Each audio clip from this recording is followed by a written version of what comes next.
Magandang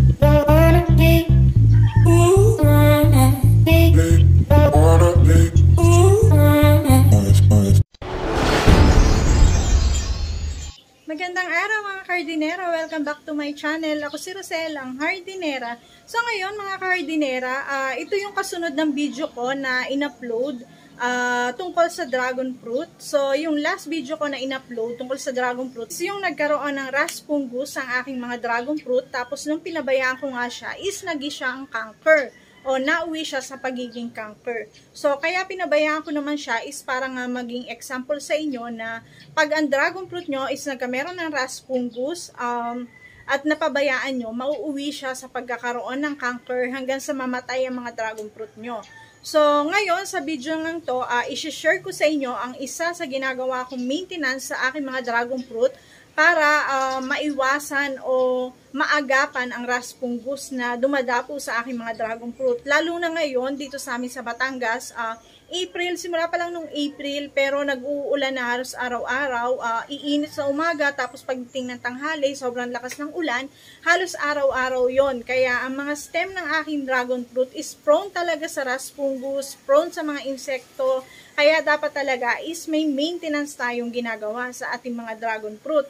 Kasi kung dadapuan siya ng mga rust fungus, insekto, ngayon is panahon ng fruiting season, hindi tayo mabibigyan ng magandang o marami o naglalakihang mga bunga. Kaya kailangan ngayong panahon ng fruiting season, healthy ang ating mga dragon fruit talaga para magkaroon ng malalaki at maraming bunga ang ating mga dragon fruit.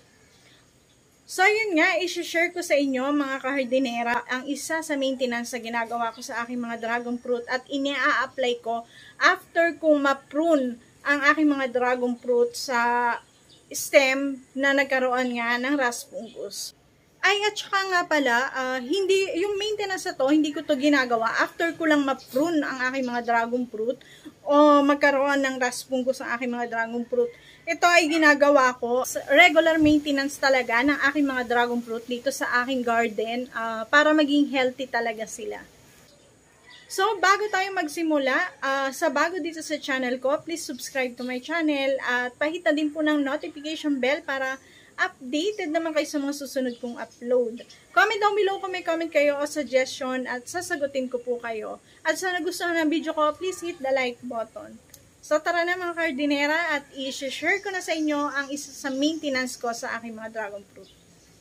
May bago nga pala akong pang spray kasi yung luma ko is nasira na. Tapos medyo malaki siya, 20 liters.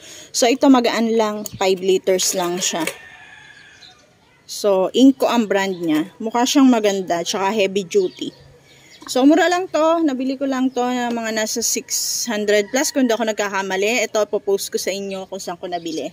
Tapos, nung una hindi ko malaman kung paano ko siya bubuksan, di mabuksan-buksan. So, kailangan pala is ganan. Ibababa mo yung pinaka itong handle dito. Tapos, saka mo siya bubuksan ng ganon. Tapos, may lagayan nga pala siya nitong pang spray dito. Yung dati ko kasi dito sa gilid, lagi kong nadadali, natatanggal. So, ito dito. Tapos, bago nyo siyang buksan, kailangan wala siyang, itaas nyo to para wala siyang check na wala siyang hangin sa loob. Kasi yun ang isa sa ikasisira niya eh. So, lagyan ko lang to ng tubig at saka ng dishwashing soap.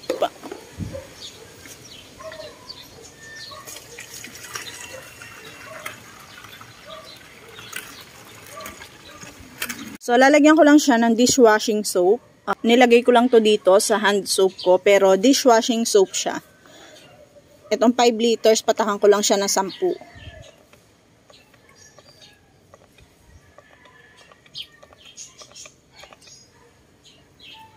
And tapos, haluin. Panlinis ko lang siya ng pinaka-stem ng dragon fruit para maalis nga yung scales o mamatay yung scales. So, inabot na ako ng sikat ng araw, pero okay lang yan kasi medyo mahangin ngayon at saka hindi masakit ang sikat ng araw, kaya hindi madadamage yung stem. So, gumagamit din pala ako ng old toothbrush. Ito, para kung may makapal na scales, itoothbrush ko siya, at saka yung medyo nasa ilalim na scales, matutoothbrush ko.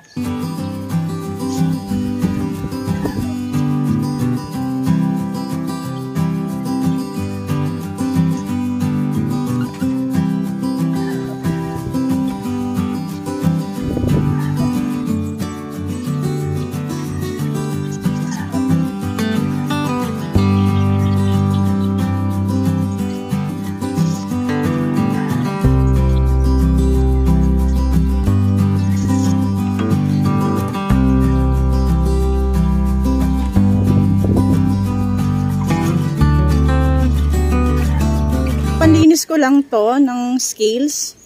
Ito, tsaka ng stem. After nito, iwawash ko na siya ng tubig. Tapos, i-dry ko na siya bago isprayan ng mga fungicide at saka insecticide. So wala akong insecticide ngayon, 7, yung laging gamit ko. Kaya fungicide muna ang aking gagamitin. So, yun lang kasi ang available ko dito. So, kung makikita nyo, ganito lang yung ginagawa ko dito. Panlinis ko nga lang siya ng dragon fruit. Ang dishwashing liquid soap. Ito, nakakalinis siya ng stem. So, talaga, nag-spray ako nito is tuwing hapon. Kaya lang, para sa video, kaya inabot ako ng tanghali. So, pagkahapon kayo nag-spray, syempre hindi mainit. Patagalin nyo muna bago nyo hugasan ng tubig ang mga stem. Patagalin nyo munang nakakapit ang liquid soap para talagang mamatay yung mga scales. Mas maigi talaga na may toothbrush kayo kasi yung iba is talagang matitibay yung scales o hindi basta-basta namamatay sa mga pang-spray, fungicide at saka dishwashing. Kaya kailangan nyo talagang yung minsan kasi makapal makapal yung scales. Kailangan nyo talagang i-toothbrush. So, kagaya nito, ito may spot na puti. Yan, i-wash ko lang yan. Diba? Kasi para hindi na lumala. So, kung mapapansin nyo guys, medyo tuyo na yung stem ng mga dragon fruit ko kasi sobrang hangin dito sa amin. Ito, kaya mabilis siyang matuyo. So, mag-spray na ako ng fungicide sa kanya. May laman na nga itong sprayan ko ng 5 liters. So, sprayan ko na siya ng aking fungicide. Ito. Yan. Isang kutsara lang ang ilalagay ko sa kanya sa 5 liters.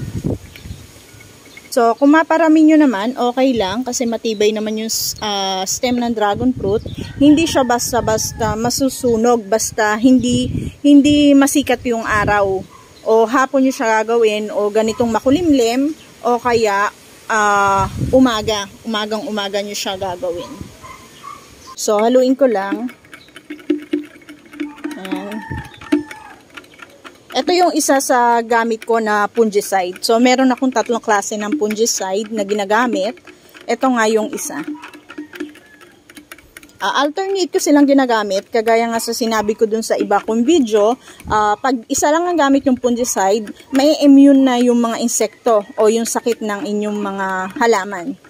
Kaya kailangan alternate iba-iba. Halimbawa, every week kayo nag-spray ng fungicide, alternate yon. Iba ngayong linggo, iba susunod na linggo. Yan. Para hindi sila ma-immune.